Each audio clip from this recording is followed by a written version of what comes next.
dreams to survive. Dreams make a wish come true. Oh, keep your dreams alive. Dream, dream on. Your dream will come alive. Come on, dream on. Come on, dream on. Tengan ustedes muy buenas noches, estimados compañeros. Voy a enviar este video que es bien importante para todos ustedes con respecto a la unidad número 1 del cálculo del tamaño de la muestra.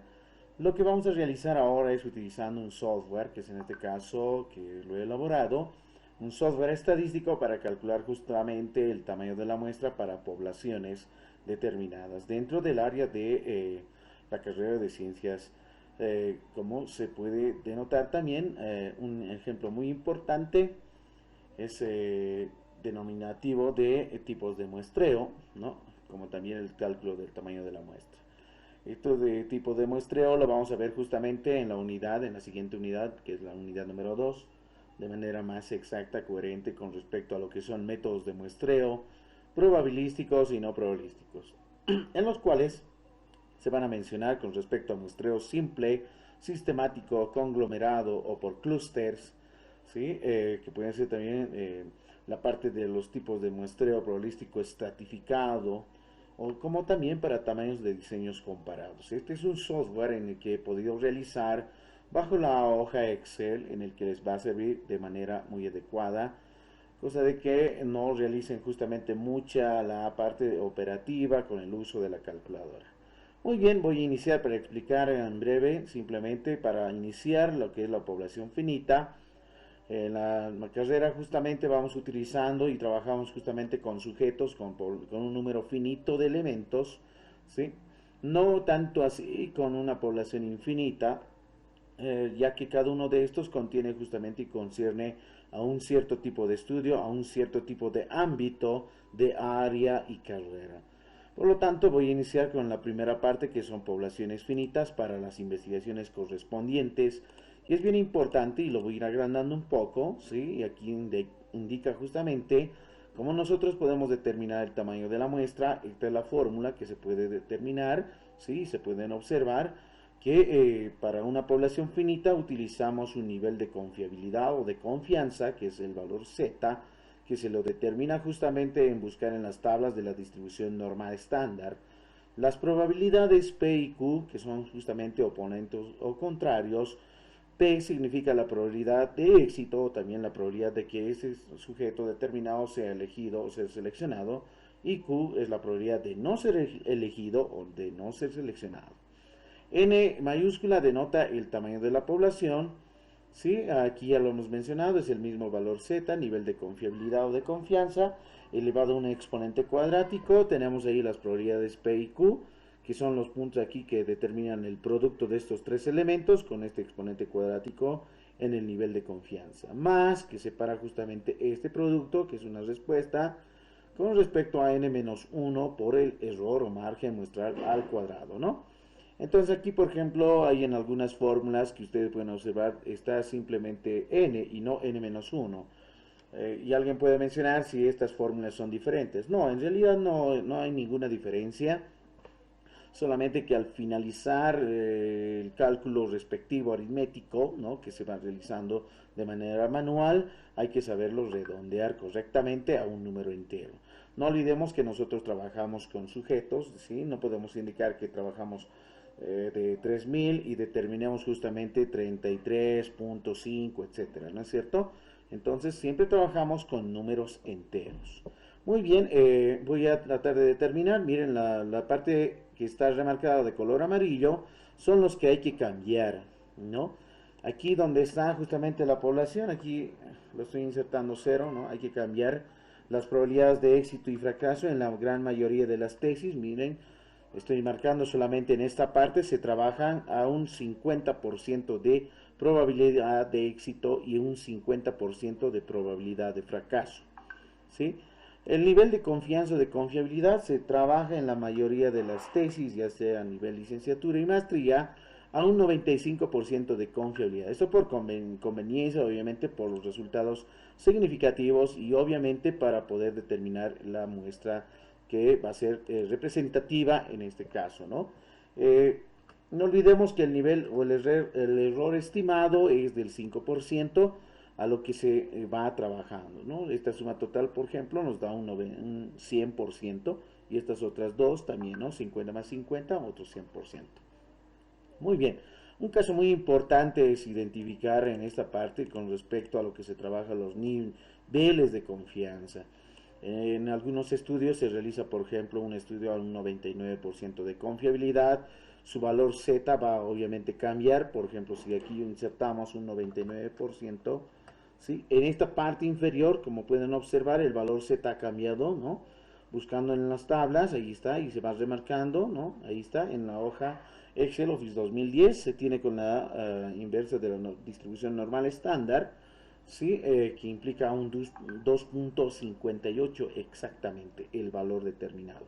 Si yo trabajo a un 95% de confiabilidad, el valor Z está trabajando a 1.96. Si nosotros trabajamos a un 90% de confiabilidad, ¿sí? Miren, como pueden observar, el valor Z es 1.64.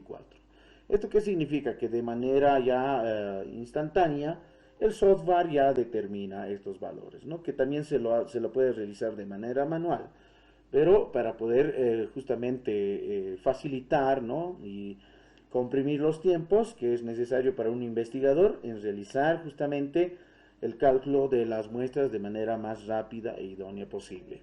Por lo tanto, nosotros trabajamos en las tesis, en la gran mayoría de los trabajos de grado, a un 95% de confiabilidad con un error estimado del 5%. Muy bien, entonces, ahora sí iniciamos. Lo que vamos a hacer solamente es el tesista o el postulante debe de ingresar aquí el tamaño muestral, en este caso el tamaño de la población. ¿Cuál es la población con los que voy a trabajar? Supongamos que son 15 sujetos, muy bien.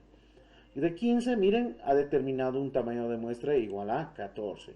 Si se dan de cuenta, no es mucha la diferencia, ¿no es cierto? Solamente una unidad se ha podido restar del total de 15, que es la población. Entonces, aquí hay un criterio muy importante. Si tenemos, por ejemplo, valores, supongamos de 25, y su tamaño de muestra sale 24, solamente se ha restado una unidad. El criterio consiste justamente en mencionar que si tenemos una población menor o igual a 30 sujetos, en lo posible no es necesario calcular el tamaño de la muestra, sino, por lo contrario, hay que tomar en cuenta a todos los elementos de la población, ¿sí? ¿Qué tal si tenemos un total de 150, supongamos, sujetos, y que es muy grande, obviamente, ¿no es cierto?, para nuestra investigación? Es muy grande en el sentido de poder entrevistar, por ejemplo, en poder realizar observaciones participantes. Por lo tanto, determino una muestra y su muestra sale exactamente 108, ¿no es cierto? Entonces voy aquí determinando y va a depender mucho también del conocimiento del estudiante, si tiene conocimiento con respecto a los paradigmas de investigación y netamente a los enfoques, ¿no? Los enfoques de investigación que son conocidos justamente en la metodología de investigación cuantitativa, cualitativa y mixta. Dentro de los mixtos tomamos en cuenta justamente lo que es el cuanti cualitativo y el quali cuantitativo.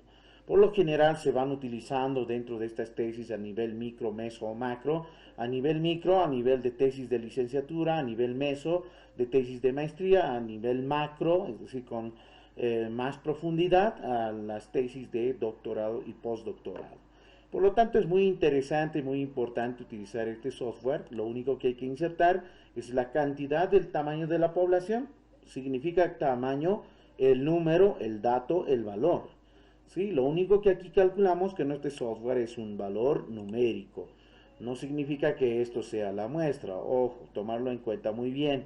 Para poder seleccionar la muestra hay que utilizar métodos de muestreo, que son los métodos probabilísticos y no probabilísticos, que lo vamos a ver en las siguientes unidades, ¿no?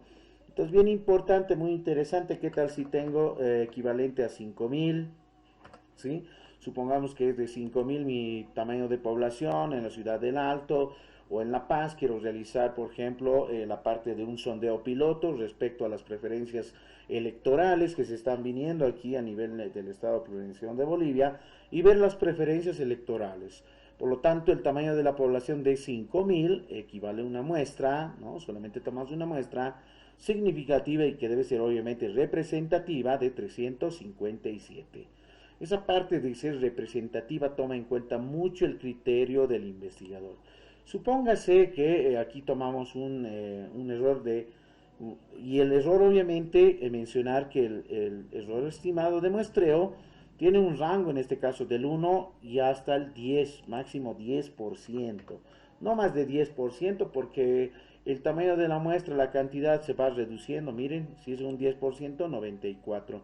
¿Qué tal si insertamos un 20%? Miren, resulta ser 24. Miren, de 5000 a 24, ¿ustedes creen que sea esto representativo? Pues no, no va a ser tan representativo.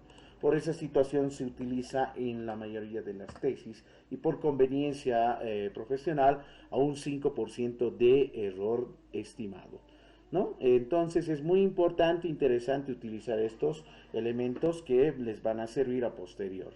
Muy bien, por lo tanto, aquí si insertamos un 10 y a 10 sujetos voy a realizar un tipo de investigación bajo un enfoque netamente cualitativa, desde el paradigma interpretativo, desde una filosofía, no sé si va a ser desde pragmatismo, idealismo, eso ya va a depender mucho, ¿no es cierto?, del uso de paradigmas, enfoques, tipos de investigación y diseños de investigación.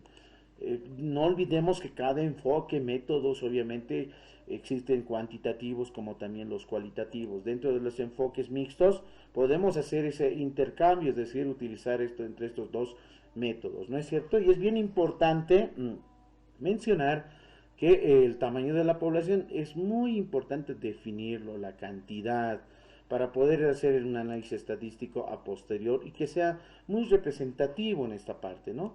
Pues aquí lo único que hacemos es insertar los datos. Miren qué tal si son 200 sujetos en total, por lo tanto el tamaño de la muestra es de 132. ¿Sí? Entonces a 132 los voy a encuestar posiblemente, voy a realizar tal vez alguna entrevista por grupos focales, eso ya depende mucho del investigador. No sé si voy a hacer una observación directa, sistemática, asistemática, si va a ser una observación no participante, eso depende mucho del enfoque, del paradigma y obviamente el diseño de investigación. Muy bien, espero que les haya servido mucho esta parte muy importante, la primera parte para poblaciones finitas, ¿no? Espero que les haya servido y a lo siguiente voy a ir mostrando algunos otros elementos que nos van a servir a posterior. Muchas gracias a todos ustedes por escucharme.